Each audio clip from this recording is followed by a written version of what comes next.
Sir, ಈಗ ಸಿದ್ದರಾಮಯ್ಯನವರ ನಾಯಕತ್ವ ಹಿಂದೆ ಹೋದ್ರೆ ಕಾಂಗ್ರೆಸ್ಗೆ ಮುಂದೆ ಅವಕಾಶಗಳು ಅನಿವಾರ್ಯ.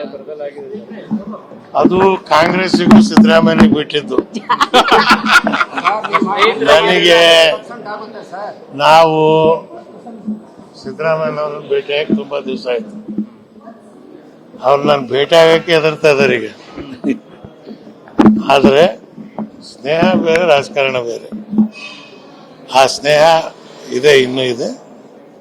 ಸಿದ್ದರಾಮಯ್ಯನವ್ರದ್ದು ಇದೆ, ಶಿವಕುಮಾರ್ದು ಇದೆ. ಖರ್ಗೆ ಅವರು ಕಾಯಿಲೆ ಬಿದ್ದರು, ಅವ್ರ ಮನೆ ಹೋಗಿ ಸುಮಾರು 1 ಗಂಟೆ ಕಾಲ ಕೂತು ಮಾತುಕತೆ ಆಡಿ ಬಂದಿದ್ದೀವಿ. ವಾಜಪೇಯಿ ಅವ್ರ ಕಾಯಿಲೆ ಬಿದ್ದಾಗ್ಲೂ ಅವ್ರು ಹೋಗಿದ್ದೀವಿ. ಅದ್ವಾನಿ ಅವ್ರು ಡೆಲ್ಲಿ ಹೋದಾಗ್ಲೂ ಕೂಡ ನಾನು ಜೈಲ್ ಮೇಟು ಅವ್ರ ಮನೆ ಹೋಗಿ ಮೀಟ್ ಮಾಡಿ ಬಂದಿದ್ದೆ.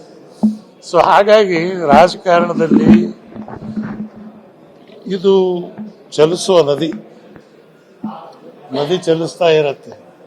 ಯಾರು ಬರಲಿ ಯಾರು ಬರದೇ ಇರಲಿ, ನೀರು ಹೋಗೋದು ಹೋಗ್ತಾನೆ ಇರಬೇಕು.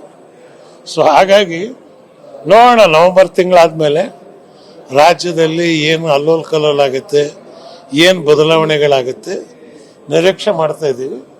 ನಾವು ಕೂಡ ಒಂದು ಸೂಕ್ತವಾದಂಥ ತೀರ್ಮಾನವನ್ನು ನವೆಂಬರ್ ತಿಂಗಳಲ್ಲಿ ಪ್ರಕಟಿಸ್ತೀನಿ ನಾನು.